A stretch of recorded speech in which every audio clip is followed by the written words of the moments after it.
जुड़ गए हैं जो अपने बिग एंड बोल्ड कॉल्स के लिए जाने जाते हैं, समझते हैं कि बाजार में अब क्या स्ट्रैटेजी रखनी चाहिए और उन्हें चार्ट पर किन शेयरों में बड़े मूव के संकेत मिल रहे हैं। Sushil ji, good morning. Good morning. Chart लेकर आइए एक हफ्ते का बीएससी का, बॉम्बे स्टॉक एक्सचेंज। वो पिछले हफ्ते की बिग एंड बोल्ड कॉल थी सुशील जी की। सुशील जी, अच्छा पैसा बनाकर दिया उस कॉल ने ऑलरेडी, लेकिन खैर आपका व्यू काफी लंबा था और काफी मतलब प्राइस वाइज भी काफी ऊपर था। लेकिन पहले इसको रिविजिट कर लेते हैं, उसके बाद मैं आज की कॉल्स पर आता हूँ।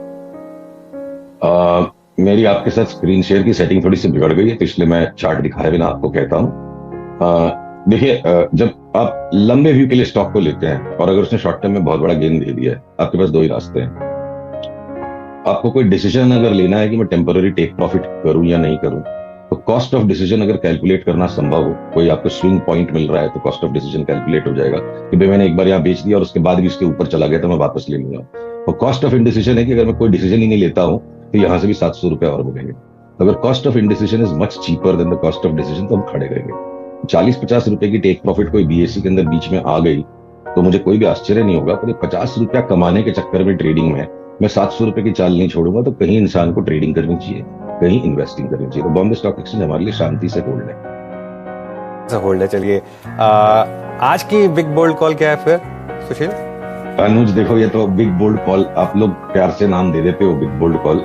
जब जैसे बाजार चौके मारने के मौके देगा तो मारना है, कभी 2 रन भी लेने पड़ेंगे। तो जितनी एक्सट्रीम लो वैल्यू वॉलेटिलिटी की हो चुकी है, वॉलेटिलिटी इंडेक्स इंडिया में और यूएसए में दोनों जगह, तो मुझे बहुत बड़ा भय लग रहा है इस वॉलेटिलिटी इंडेक्स को देख के, दोनों जगह इंडिया में और यूएसए में, कि हमारी वॉलेटिलिटी इंडेक्स जहां 16 के ऊपर गई तो मुझे लगता है बाजार में गदर मच जाएगा नीचे का, और उसको हो सकता है 4, 5, 6, 7, 8, 10 दिन लग सकते हैं। और सिमिलरली यूएसए की भी जो वॉलेटिलिटी इंडेक्स है वो एक्सट्रीमली हिस्टोरिक लोस पे है। चार्ट अभी नहीं दिखा पा रहा, पर आप एक मोटी सी बात समझ लो, वॉलेटिलिटी बेसिकली मेजरमेंट है नॉइस का। नॉइस का कोई ट्रेंड नहीं होता। नॉइस की एक मीन वैल्यू होती है, करीब करीब 17-18 पे हमारी मीन वैल्यू रहती है। यूएस मार्केट्स की 13-14 पे रहती है। हम बहुत ज्यादा निचले स्तर पे, तो इसमें mean reversion bound to happen. और जब ये जाता है एक एक्सट्रीम पे तो दूसरे एक्सट्रीम की भी तरफ जाता है। तो मैं ये अनुमान लगा के चल रहा हूँ कि जितने भी बी ग्रुप, ए ग्रुप, जैसे भी जो तेजी चल रही है, कभी इंडेक्स से निकल गए, छोटे स्टॉक्स में घुस गए, 16 के ऊपर इंडिया विक्स जाते ही इसमें 32 तक का शूटअप आ सकता है। ऐसे पैटर्न्स हैं।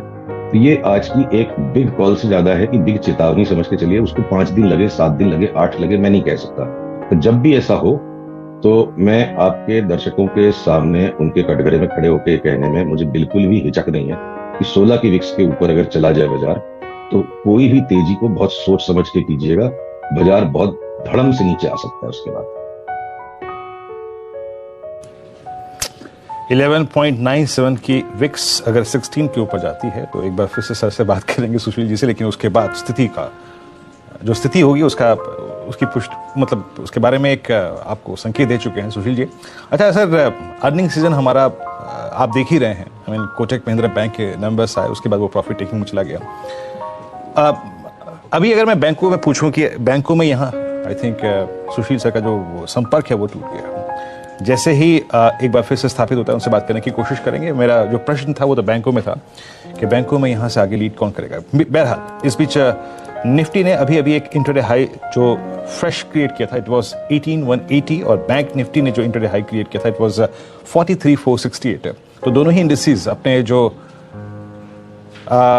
याद रखिएगा, अगर आप मंथली को भी देखें और वीकली को भी देखें तो 18,200 की ही कॉल सबसे बड़ा ओआई होल्ड करती है, और उसके बाद कोई भी कॉल अगर कोई सब्सटेंशियल ओआई होल्ड करती है तो इट्स 80,500 और 43,500। तो दोनों ही इंडिसेस जो हैं वो कॉलेक्टर्स के जोन के पास होकर आए, और मारुति का वो जो स्विंग था वो और अच्छा होता हुआ। अच्छा सुशील सर फिर जुड़ चुके हैं सर। बीएससी की बात हुई अभी यहाँ पे, और आपने विक्स का जिक्र किया।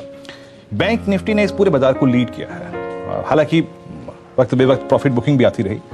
अभी भी क्या लगता है आपको, यहाँ से अगर बैंक निफ्टी को और चलना है तो लीडरशिप किसके हाथ में रहेगी, कौन डिलीवर करेगा?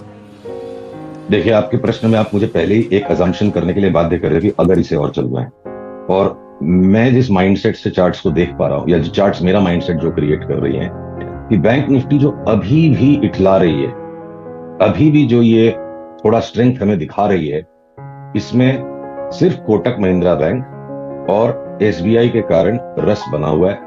आईसीआईसीआई बैंक हो या एचडीएफसी हो, या बाकी मोमेंटम के साथ साथ इसे पुश बस साथ करते जा रहे हैं। तो अगर ये बाजार में रिवर्सल आया, जिसकी मुझे काफी अब चिंता है, तो मुझे लगता है सबसे ज्यादा ये बड़े बैंक्स गिरेंगे। तो कोटक महिंद्रा और एसबीआई इस स्ट्रेंथ में लैगार्ड्स हैं, और इन दोनों की वजह से लास्ट में बैंक निफ्टी में अभी भी स्ट्रेंथ बना हुआ है। मुझे यहां से नहीं लगता है कि कोई बैंक निफ्टी इस भाव से नया लेके 1000, 2000, 3000 पॉइंट कमा सकता है। ये लास्ट की चमक बची हुई लगती है। तो हम इंतजार में हैं कि कब कंफर्म रिवर्सल मिले और हम इसे बेचेंगे। देखिए, अप ट्रेंड लाइन टूटने के बाद बस खाली हम उसे रिक्लेम करने की कोशिश करें, और पूरा रैली स्ट्रक्चर है। तो बैंक निफ्टी में मैं तेजी बनाने के लिए कोई नए बिंदु नहीं खोज रहा हूं। मैं इस इंतजार में हूं कि कब मैं इसको बेच पाऊं सफलता के साथ। सुशील सर, कोई लास्ट मतलब कोई स्टॉक्स जो आपके रेडार पर हो इस समय?